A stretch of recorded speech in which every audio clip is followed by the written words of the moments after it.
മതപരിവർത്തന നിരോധന നിയമം നടപ്പാക്കാൻ രാജ്യമൊട്ടാകെ ഒരു വിഭാഗം ശക്തമായി ആവശ്യമുന്നയിക്കുന്ന കാലഘട്ടമാണ്. വ്യക്തി സ്വാതന്ത്ര്യവും മതസ്വാതന്ത്ര്യവുമെല്ലാം പരിരക്ഷിക്കപ്പെടണം. എന്നാൽ ഒരു വാദവും മറ്റൊരു വിഭാഗത്തിനെതിരെയുള്ള ആക്രമണങ്ങൾക്ക് ചുക്കാൻ പിടിക്കുന്നതാകുകയും ചെയ്യരുത്. രാജ്യം ഇത് ആഗ്രഹിക്കുകയും പ്രാർത്ഥിക്കുകയും ചെയ്യുന്ന കാലമാണ്.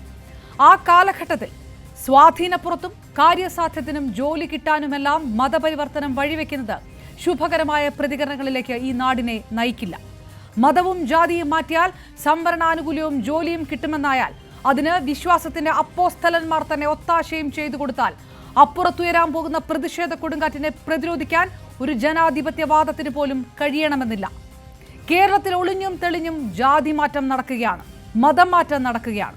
ലത്തീൻ കത്തോലിക്ക സമുദായമായാൽ സംവരണ ആനുകൂല്യങ്ങൾ കിട്ടും, ജോലി കിട്ടാനുള്ള വളഞ്ഞ വഴിയാകും. അതിനായി ഗസറ്റിൽ വരെ വിജ്ഞാപനം ചെയ്ത് ജാതിയും മതവും മാറുകയാണ് ഇവിടെ. നിർബന്ധിത മതപരിവർത്തനത്തിൽ ഞങ്ങൾക്ക് കൈയില്ല എന്ന് ആവർത്തിക്കുന്ന ക്രൈസ്തവ സഭകളുടെ വേണ്ടപ്പെട്ടവർ അറിഞ്ഞാണ് ഇതെല്ലാം നടക്കുന്നതെന്ന് ആരോപിക്കുന്നത് ഈ ആനുകൂല്യങ്ങൾക്ക് ശരിക്കും അർഹരായ ലത്തീൻ കത്തോലിക്ക സമുദായ അംഗങ്ങൾ കൂടിയാണ്. രൂപതകൾ അറിഞ്ഞും ബിഷപ്പുമാർ കൈയയച്ച് സഹായിച്ചുമാണോ ഈ സമുദായ മാറ്റം കേരളത്തിൽ നടക്കുന്നത്? സർക്കാരിന് ഇതിന് ഉത്തരമുണ്ടോ? പ്രതിപക്ഷം വാ തുറന്ന് പ്രതികരിക്കുമോ? അന്വേഷണം ഉണ്ടാകുമോ? നടപടി ഉണ്ടാകുമോ? വോട്ട് ബാങ്ക് പേടിച്ച് വേണ്ടപ്പെട്ടവർ ഇതൊക്കെ പൂഴ്ത്തിവെക്കുകയാണോ?